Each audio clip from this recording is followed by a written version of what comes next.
Damos la bienvenida a Juan José Alonso Millán, autor español, vivo con más obras estrenadas, y además aprovechamos para felicitarle en el Día de San Juan. Buenos días. Eso, buenos días. Hoy mi onomástica. Sí, y ha venido acompañado por una excelente, espléndida caja de bombones, Jessica. Están exquisitos, doy fe. Creo que no la había más grande. No la había más grande, no. Ni más variada. Además viene con un catálogo de bombones, como diría sí. Irene de Aquí Fruits, algunos que trae un catálogo de bombones. Dice, no, yo voy a ver el catálogo para saber cuál tengo que tomar y cuál elegir. Bueno, con Juan José Alonso Millán estamos repasando año a año acontecimientos teatrales en España.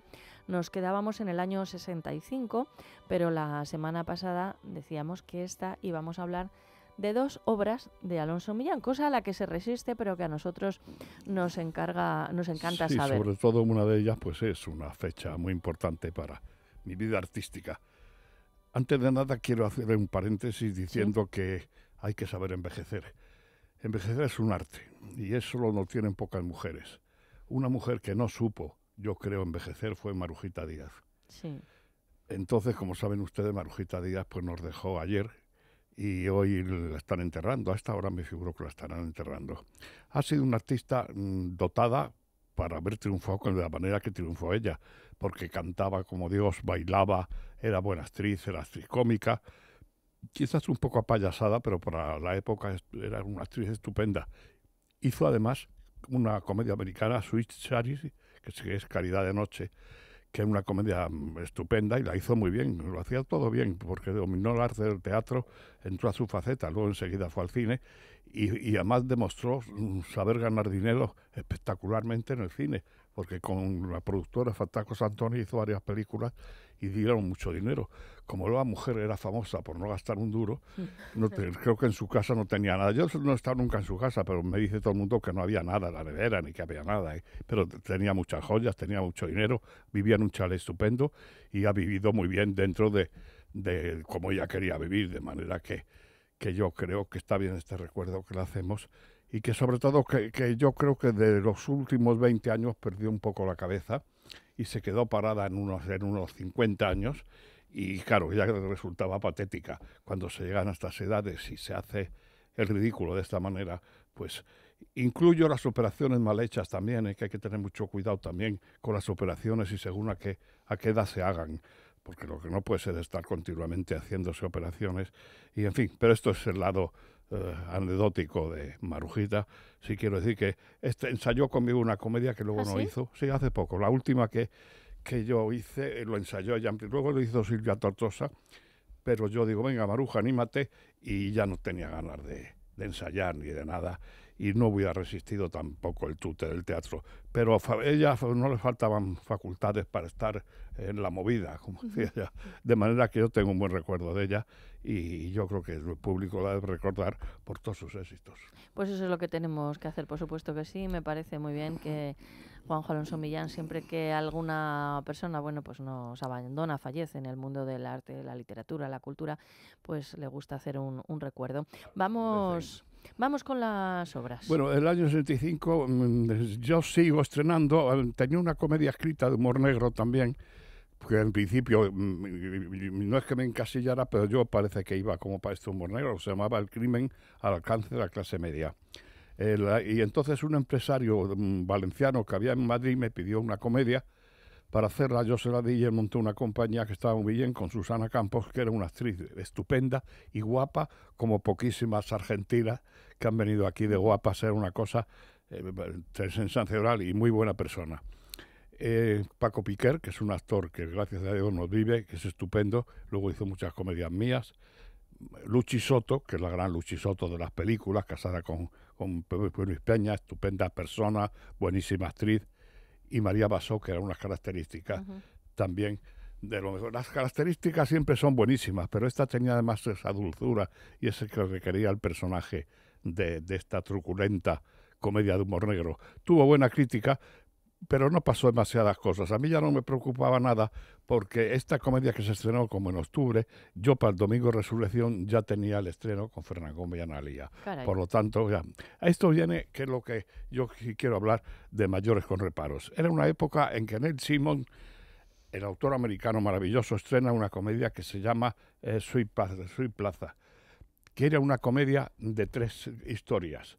Y en Italia se hacía ayer, hoy y mañana, que también era una comedia de 3 historias. Y entonces tenía muchísimo éxito. ¿Por qué? Porque eran 3 historias que tenían un lugar en común. Una vez era una familia, otra vez un decorado, lo que fuera. En mi caso, había una cosa que estaba de moda, estaba de moda para la gente que nos gustaba la noche, sí, que es ir a los cabarets. No porque fuéramos unos golfos, sino porque era la única manera... No, era verdad, era la única manera de seguir hablando. Es verdad que cuando se cerraban los cafés y demás tenías que irte a un sitio, y claro, la gente de teatro, como todo el mundo sabe, somos de noche, entre otras cosas porque se sale de trabajar a las 12 o la 1 y te tenías que meter en algún sitio. Y había una pandilla que éramos Justo Alonso, Fernán Gómez, Santa Marta, Paco Raval, y nos íbamos siempre a los cabarets. Que los cabarets lo único que te daban era poder tomar otra copa, porque había unas señoritas muy amables, pero que lo que querían era tomar champán, como es lógico, y para champán no daba la profesión.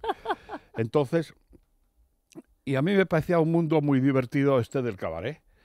Y yo me acuerdo que la escribí de un tirón y creo que en una semana. Y escribí 3 historias de cabaret. Digo, esto puede ser divertido. Y escribí 3 historias de 2 personajes que hacían todos los personajes de las 3 historias distintas. Y eran 3 historias de cabaret, que eran mayores con reparos. Como es lógico, yo tuve problemas con el tercer acto. Entre otras cosas, problemas con la censura. Entre otras cosas, prohibían la cama, por ejemplo, en escena. En este tipo de vodevil no se podía sacar una cama. Luego yo, que el primer acto era en casa de ella, el segundo en casa de él, el tercero en un hotel, yo ya hice que no... Quiero decirte que yo ya cuando escribía, yo sabía perfectamente mis limitaciones, mejor dicho, las limitaciones que imponía el dedicarte a esto. En el tercer acto tuve muchos problemas, porque el tercer acto era más complicado intelectualmente, porque eran las aberraciones de un señor que luego era normal, pero al principio no era normal. Total, que ese acto sí tuvo muchos problemas, y la prueba está que cuando se hizo en cine, el tercer acto lo prohibió la censura y no se hizo. Yo en casa de un crítico que a la sazón del Alcázar se llamaba Arcadio Vaquero, que era intelectualmente era el más notable, yo creo, de los críticos que había entonces, pues en su casa, que yo ya tenía cierta amistad con él y su mujer, que era encantadora, leí esta comedia Mayores con reparos para que la hicieran Emma Penella y Arturo Fernández. Estuvieron en la lectura, les gustó mucho la obra y dijeron que sí, que la iban a hacer. Se pensó que la iba a dirigir. Yo propuse a mi amigo de correrías de por las noches y del Café Gijón, Fernán Gómez, dijeron que le parecía muy bien. Entonces yo hablaría con Fernán Gómez. Desde que Fernando hizo la sonata Kreutzer, pues pasaba toda su vida en el Gijón, porque el Recoleto estaba justo al lado del Gijón, y él iba al café, y desde el café ya empalmaba para ya empezar la noche y demás. Luego, por lo tanto, yo tenía una amistad con Fernando en la sonata Kreutzer, pues de vernos todos los días casi como si trabajara en la compañía. Yo llamé a Fernando y le dije, oye, Fernando, quiero que me dirijas esta obra, que la va a hacer Arturo y Emma, y te va a divertir mucho porque es de lo que conocemos nosotros. Las peripecias, sobre todo el segundo acto, pues nos había pasado a todo. El segundo acto es el clásico gamberro que intenta emborrachar a la chica y el que acaba borracho es él. Bueno, pues esta anécdota ya era una cosa que habíamos vivido mucho en nuestra época de seductores de cabaret. Bueno, entonces Fernando le dio la obra y pasó el tiempo y a mí Fernando no me llamaba. Yo le veía a Fernando, pero no hablábamos de la comedia para nada. Esas cosas que yo tenía respeto y siempre he tenido a los profesionales, y más como Fernando, y nunca me atreví a decirle, pero tú has leído la obra, la vas a dirigir. Entonces un día que yo ya estaba dispuesto a decirle, oye, que ya hay que empezar los ensayos o ver qué hacemos con Arturo Fernández y Emma, y me llamó él y me citó en el Teide, no en el Gijón, en el Teide que estaba justo al lado del Gijón, donde escribía César González Ruano. César González Ruano, que escribía 3 artículos diarios y iban a recoger los periódicos, los 3 periódicos distintos, iba a recogerlos y escribía con pluma y papel, con pluma y tinta. Bueno, y se ve muy literario, muy pequeñito, pero era muy literario. Y era como más íntimo, había menos gente. Entonces me llamó Fernando, me citó en el Teide y me dijo, oye, que esta comedia la voy a hacer yo. Digo, ¿cómo que a poco me caigo desmayado? Claro, porque Fernando seguía siendo el mito, el mejor actor de España, todas esas cosas. Y me dice, la voy a hacer con Aliaga, si te parece bien. Caray. Yo a poco me desmayo porque Analía estaban pareja, juntos ya, sí, eran pareja. Pero Analía tenía un éxito como inalcanzable porque había hecho ya cine con mucho éxito, había hecho 2 comedias, La Idiota, Dachar, y había ido otra de Pemán, La Viudita Naviera, y tenía una gran estela detrás de ella. Figúrate lo que era Fernando y Analía en aquella época, pues era una cosa incalculable ahora mismo. Vamos, no tiene parangón a 2 estrellas unidas en un espectáculo como este. Y, bueno, mejor dicho, perdona, lo he contado mal. Fernando lo que me dice es que vamos a cenar.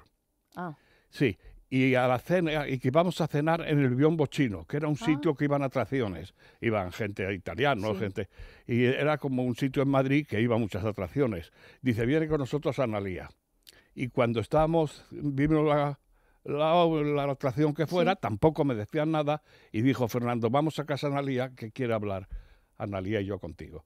Y entonces yo creí que iban a hablar efectivamente de la comedia que me dirige Fernando, pero no, entonces lo que me dijeron es que si yo tenía inconveniente que lo hicieran ellos, fíjate, a poco me desmayo. A partir de ahí ya empezamos los ensayos y ya surgió el primer problema, que Fernando no quería trabajar las funciones que se hacían en el Reina Victoria, que era el teatro elegido por Analía, entre otras cosas, porque era el mejor.